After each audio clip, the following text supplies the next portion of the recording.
Welcome back to the Daily Crypto Roundup. And today we need to talk about a market that is being pulled in two directions at once.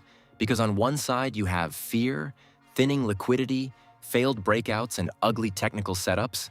And on the other side, you have a potentially major regulatory shift in the United States that could matter a lot more over the next year than the next 24 hours. Right now, the short-term story is pain, pressure, and hesitation. But underneath that, there are still signs that the long-term framework around crypto is becoming more mature. This episode is sponsored by Kraken, the crypto exchange we use and recommend. If you want a platform with strong security, easy access to the biggest coins, and more advanced tools there when you need them, Kraken is well worth a look. So if you've been thinking about getting into crypto or switching to a more established exchange, use our link in the description and support the show at the same time. And for a limited time, any new user that signs up with our link will get 20 XRP into their new Kraken wallet. Just drop us a message, and we will get that done. Now let's get to the stories. The first and biggest force hanging over the market today is not a token launch, not an ETF flow, and not some exchange-specific issue. It is geopolitics.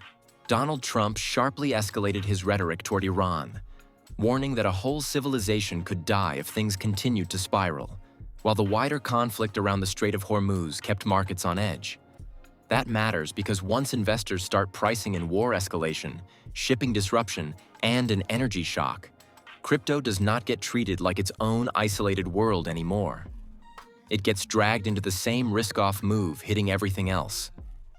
That macro backdrop helps explain why crypto feels heavy even when there is no single catastrophic crypto-specific headline. Oil surged, inflation fears rose, and the possibility of slower global growth suddenly came back into focus. When that is the setup, traders become more defensive. They cut leverage, reduce exposure, lock in profits faster, and become far less willing to chase breakouts. In that sort of environment, Bitcoin can still be the strongest asset in crypto, but even Bitcoin struggles to rally cleanly because the broader market mood is cautious. And if Bitcoin struggles, the rest of the market usually feels it even more. That leads us into XRP, because XRP is one of the clearest examples today of what happens when a market tries to break higher in the wrong environment. XRP had pushed up toward the $1.35 area, but that breakout attempt failed, and price slipped back toward $1.31. On the surface, that may not sound dramatic. Crypto moves more than that all the time. But the real issue here is not just the rejection itself. The issue is that the rejection happened while liquidity appears to be drying up. And when liquidity dries up, price becomes more fragile. That is a key concept for listeners to understand, because markets do not only move based on how bullish or bearish people are, they also move based on how much actual depth exists in the order books. If there are not enough buyers sitting underneath price, even modest selling can knock the market lower much faster than people expect. That is why a failed breakout in a thin market is often more dangerous than a failed breakout in a healthy, liquid one. In a liquid market, buyers can absorb the pressure and stabilize price. In a thinner market, traders can get trapped very quickly. So what happened with XRP is really a story of failed momentum. Bulls tried to push it through a near-term resistance zone, sellers stepped in, the buying pressure was not strong enough to keep the move going, and once that breakout failed, traders who had entered late likely started backing out. That kind of move can create a chain reaction where the failed breakout itself becomes the bearish signal. Traders stop looking at it as the start of a rally and start seeing it as confirmation that the market is not ready yet. That does not mean XRP is suddenly finished. It does not mean the long-term story is dead. It just means that in the very near term, the market has shown weakness at an important level. And when you combine that with macro fear, broader crypto softness, and thinner liquidity, it becomes much harder for a coin like XRP to power through resistance cleanly. So the message is not panic. The message is that this was a failed breakout, and unless XRP reclaims that area convincingly, the risk is that traders stay cautious and price remains unstable. Now, while XRP was struggling, Another big topic in the market was the question of why Strategy, the company formerly known as MicroStrategy, keeps buying Bitcoin and yet is no longer able to move the market the way many people assume.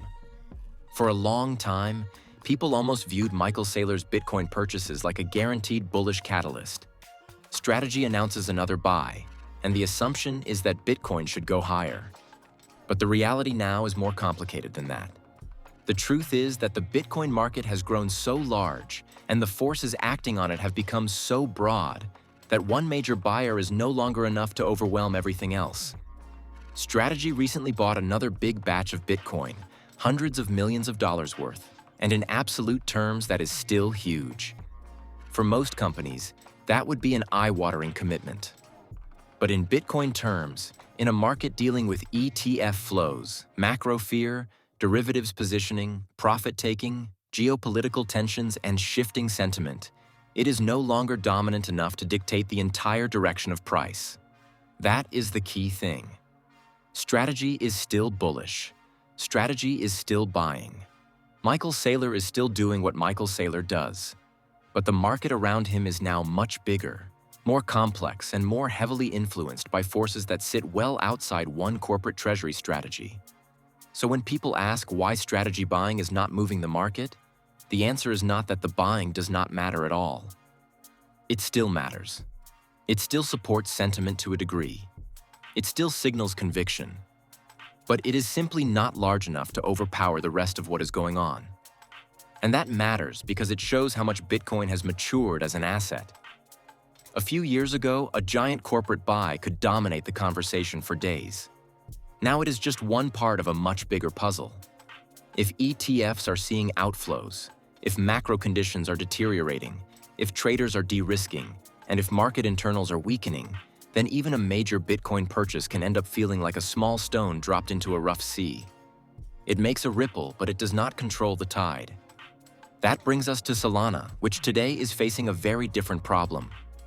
In Solana's case, the focus is not just macro pressure or liquidity, it is also technical damage.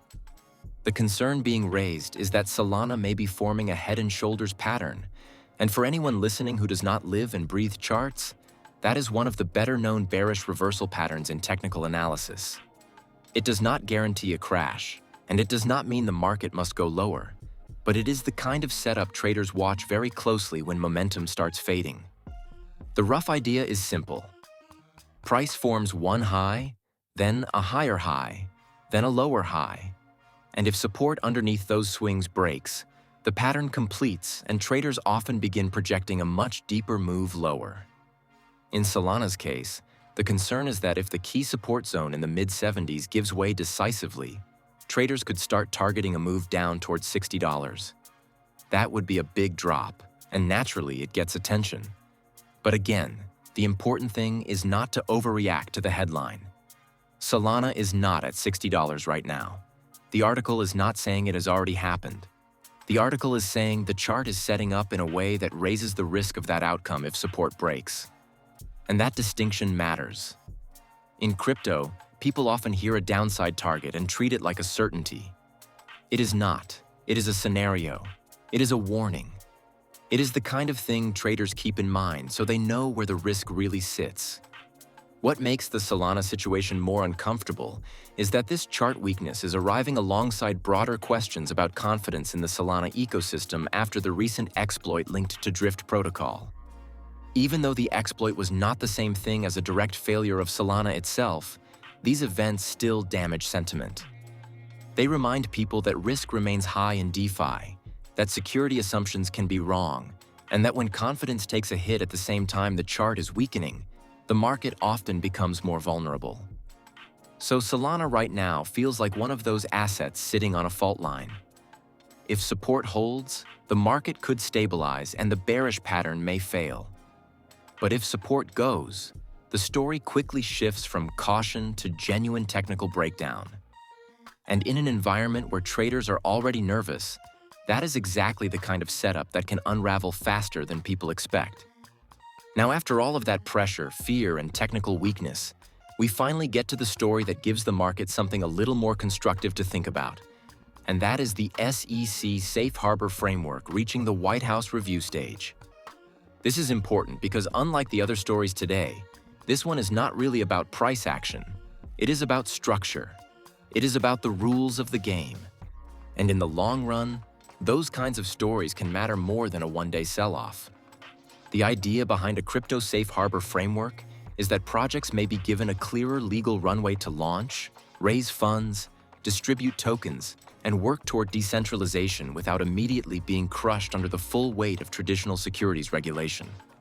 That does not mean a free-for-all. It does not mean the SEC is suddenly stepping aside. What it means is that there may be a more defined pathway for legitimate crypto projects to develop without spending years trapped in regulatory uncertainty. That is a big deal because one of the biggest problems in US crypto over the last few years has been this constant gray zone. Founders did not know where they stood. Investors did not know which projects might get hit next. Exchanges did not know which listings might later become liabilities. Everyone was building in an environment filled with legal fog. A clearer framework, even if imperfect, would be a major step toward reducing that uncertainty. The important nuance here is that this is not final. White House review is not the same thing as a completed rule. It is not a green light that suddenly changes everything tomorrow morning. But it is a meaningful step. It shows that serious regulatory work is happening, and it suggests there is at least some appetite in Washington for creating rules that recognize how crypto actually works, rather than pretending every token launch should be treated exactly like a traditional stock offering from day one forever. So the takeaway is simple. Short term, the market is nervous. Long term, the regulatory backdrop may slowly be improving. And if that improvement continues, it could become one of the most important foundations for the next major phase of the market. Because eventually, confidence does not just come from price going up. Confidence also comes from institutions, founders, and investors having a clearer idea of what is allowed, what is not, and how serious projects can operate legally inside the system. Drop your thoughts in the comments, smash like, follow, and we will see you at the top.